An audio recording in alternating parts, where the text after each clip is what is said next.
क्या trainee doctor के साथ हुआ है गैंग रेप?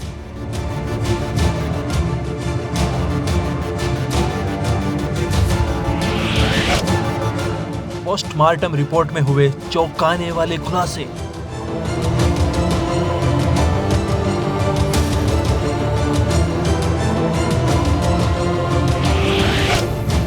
ट्रेनी डॉक्टर के पैर 90 डिग्री में अलग अलग मिले थे। कोलकाता में 9 अगस्त यानी शुक्रवार को आरजी कर मेडिकल कॉलेज की ट्रेनी डॉक्टर के साथ पहले रेप हुआ और फिर आरोपी ने उसकी हत्या कर दी। पुलिस ने आरोपी संजय रॉय को गिरफ्तार कर लिया है और गिरफ्तारी के बाद संजय ने एक ही रट लगा रखी है कि मैंने अपराध किया है और मुझे सजा दो। लेकिन अब इस केस में ट्रेनी डॉक्टर की पोस्टमार्टम रिपोर्ट आ चुकी है और उसमें कई चौंकाने वाले खुलासे हुए हैं, जिसके बाद ये केस पलटता हुआ नजर आ रहा है।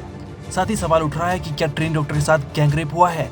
आज हम आपको पोस्टमार्टम रिपोर्ट की एक एक चीज बारीकी से बताएंगे। दोनों आंखों और मुंह से खून बह रहा था।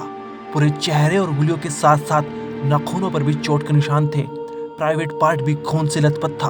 उसके पेट, बाएं पैर की एडी, गर्दन, दाएं हाथ की रिंग फिंगर में चोट के गहरे निशान थे और साथ ही होठों पर भी चोट के निशान थे। ये पोस्टमार्टम रिपोर्ट दर्शाती है कि इंसानियत का मुखौटा पहन हैवान किसी भी रूप में आकर किसी भी खुशहाली भरी जिंदगी को चंद मिनटों में तबाह कर सकता है।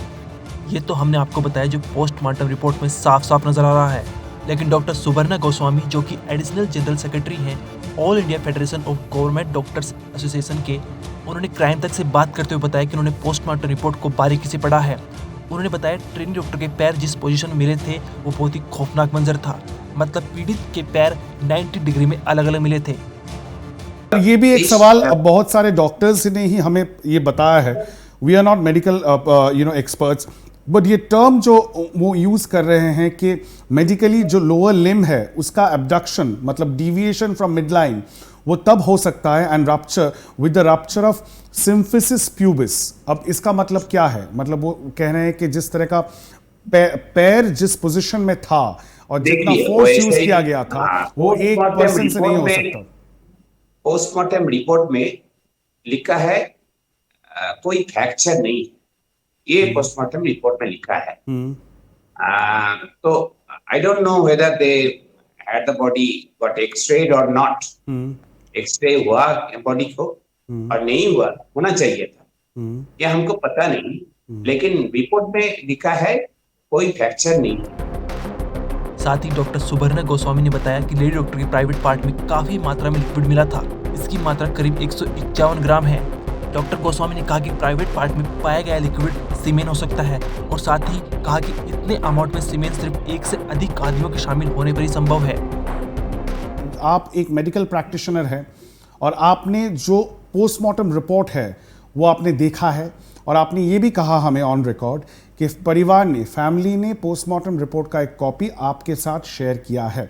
उसको स्टडी करने के बाद आप हमें ये कह रहे हैं कि पोस्टमार्टम रिपोर्ट में ये मेंशन है कि 150 ग्राम से ज़्यादा 151 ग्राम्स लिक्विड जो आप कह रहे हैं वो रिकवर हुआ है बॉडी से, जो सीमेन हो सकता है, जिसकी जांच होनी चाहिए।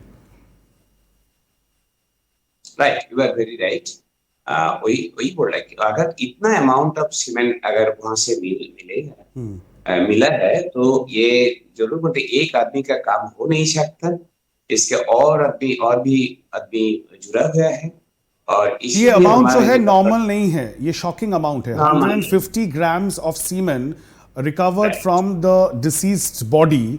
अगर पीएम रिपोर्ट में ये मेंशन है तो आप ये कह रहे हैं कि किसी भी तरह से ये जो क्राइम है ये एक परपेट्रेटर का, एक पर्सन का, एक व्यक्ति नहीं कर सकता है। वो नहीं सकता। तो क्या ये जो इंडिकेशन है, क्या ये पोस्टमार्टम रिपोर्ट में जो मेंशन है आप कह रहे हैं वो ये इंडिकेट करता है कि ये रेप नहीं, एक गैंग रेप का केस हो सकता है? Exactly, we are apprehending that only, that ये गैंग रेप होने का पॉसिबिलिटी ज्यादा है। इन पॉइंट्स को ध्यान में रखते हुए डॉक्टर गोस्वामी का मानना है कि ट्रेनी डॉक्टर के साथ 9 अगस्त की सुबह 4 बजे के करीब आरजी कर मेडिकल कॉलेज में गैंग रेप हुआ था और इसकी जांच होनी चाहिए। पोस्टमार्टम रिपोर्ट में इसके अलावा भी कई खुलासे हुए हैं। बताया जा रहा है कि जब हेमंत ट्रेनी डॉक्टर के साथ जबरदस्ती कर रहा था उस दौरान ट्रेनी डॉक्टर ने सेमिनार हॉल में चिल्लाने का प्रयास किया, जिसके चलते उसकी नाक और मुंह को दबा दिया और साथ ही उसका सिर बार बार दीवार पर मारा गया, जिसके चलते उसके सिर पर भारी चोट भी पाई गई है। कलकत्ता हाईकोर्ट ने इस मामले की जांच कोलकाता पुलिस से लेकर सीबीआई को सौंप दी है। सीबीआई ने मामले को टेक ओवर कर लिया है। इतना ही नहीं, सीबीआई की स्पेशल टीम कोलकाता भी पहुंच गई है। ब्यूरो रिपोर्ट क्राइम तक।